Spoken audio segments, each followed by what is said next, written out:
بسم اللہ الرحمن الرحیم ومن تکن الاسد طواری جدودہ. اسد یہ اسدن کی جمع ہے. اسدن معنی شیر، جمع اسدن. اسود بھی آتی ہے اسی کتاب میں، ایک جگہ اسود بھی آئے گا. اسود اسدن جمع اسود، اور اسدن جمع اسدن. اسدن جمع اسدن، اسدن جمع اسودن شیر. اسدن ہاں. شکلاً صورتاً واحد اور جمع ایک جیسا لگتا ہے. صحابہ کے حالات پر لکھی گئی یہ کتاب مشہور کتاب ہے جس کا نام ہے اسد الغابہ. غابہ کہتے ہیں جنگل کو، جنگل کے شیر. اسد الغابہ. اکثر مولوی لوگ اسے اسد الغابہ ہی کہتے ہیں. اسد الغابہ. کچھ کی ہم نے اصلاح کی کہ اسد الغابہ نہیں ہے، اسد الغابہ ہے. اسد الغابہ کسی ایک شخص کے حالات لکھے گئے ہاں تو اسد الغابہ ہوگا. عموماً صحابہ پر جو محدثین اسماء و رجال پر کتابیں لکھتے ہیں، جیسے سیر و اعلام النبلاء ہے، علی استیعاب یہ اس نام سے ایک اور کتاب ہے، اور بھی کئی کتابیں ہیں. ایک ہے اسد الغابہ.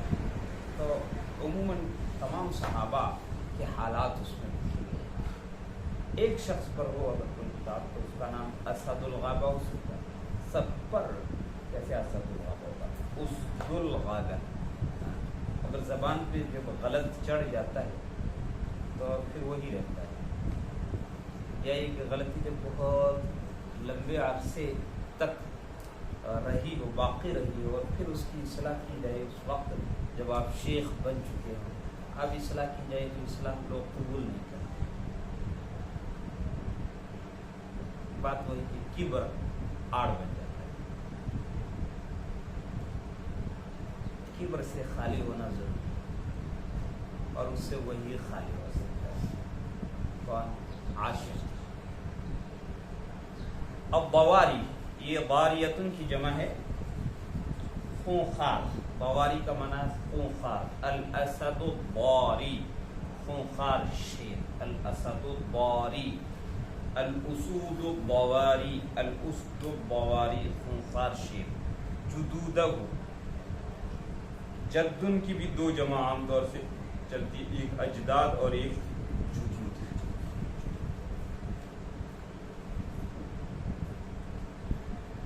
یہ خبر ہے جدودہ تکن کی خبر ہے. الاسد الضواری اس کا اسم ہے. یکل لیلہ صبحا ومطعمہ غصبا. مطعم کے معنی کھانا، کھانا کھانا. یہاں سے اقتضاب ہے. کیا ہے؟ تشبیب. اور تشبیب کے بعد جب اصل مطلب پر شاعر آتا ہے تو اس کو کہا جاتا ہے اقتضاب. قصیدے کے آغاز میں تشبیب ہوتی ہے، اس میں غزل کے یا محبت کے اور عشق کے اشعار ہوا کرتے ہیں. اور قصیدے کا اصل موضوع جو مدح ہوتا ہے، جب شاعر مدح پر آتا ہے تو اس مدح پر آنے کو یا اصل مقصود پر آنے کو کسی آمدم برسر مطلب بھی کہتے ہیں، اسے کہا جاتا ہے اقتضاب.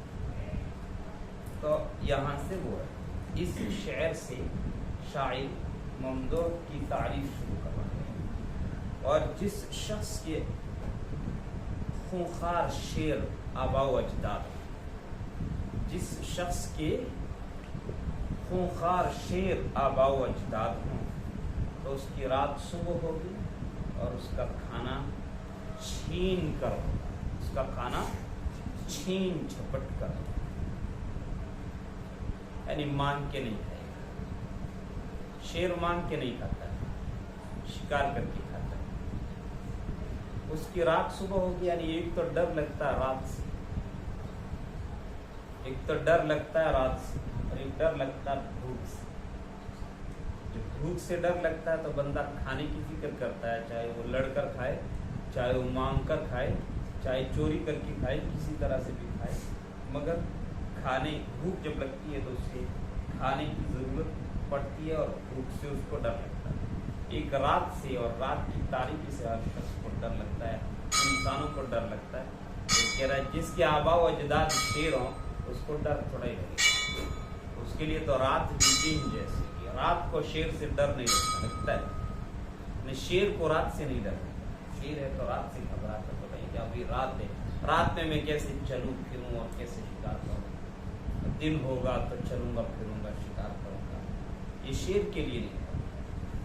اور جس شخص کے خونخوار شیر آبا و اجداد، اور جس شخص کے یعنی ان کے سیف الدولہ کے آبا و اجداد کو خونخوار شیروں سے تشبیہ ہے، جس شخص کے خونخوار شیر آبا و اجداد ہوں، اور آبا و اجداد خونخوار شیر ہوں تو خود کیا ہوگا؟ وہ بھی شیر ہوگا۔ بھئی شیروں کا بیٹا کیا ہوگا؟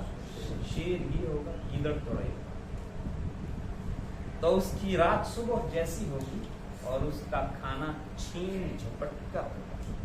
وَلَسْتُ بَالِي بَعْدَ إِدْرَاكِيَ الْأُولَى أَكَانَ تُرَاثًا مَا تَنَاوَلْتُ أَمْ كَسْبًا، اور مجھے نہیں معلوم اور میں اس کی پرواہ نہیں کرتا۔ وَلَسْتُ بَالِي بَالَ يُبَالِي مُبَالَةً، پرواہ کرنا۔ بعد ادراک الأولى، ادراک مانا پانا، العلا ادراک فعل، ادراک مصدر کا مفعول بھی ہے۔ بعد ادراک الأولى، ادراک کی اضافت ہے یا متکلم کی جانب جو کہ فاعل ہے، اور العلا اس ادراک مصدر کا مفعول بھی ہے۔ اکان تراثا ما تناولت ام کسبا، تراث میراث کو کہتے ہیں، تناول تناول مانا پانا حاصل کرنا۔ مجھے نہیں، میرے بلندی کو پا لینے کے بعد میں اس کی پرواہ نہیں کرتا، بلندیوں کو پا لینے کے بعد میں اس کی پرواہ نہیں کرتا کہ جو میں نے پایا ہے وہ میراث تھا یا خود کی کمائی تھی۔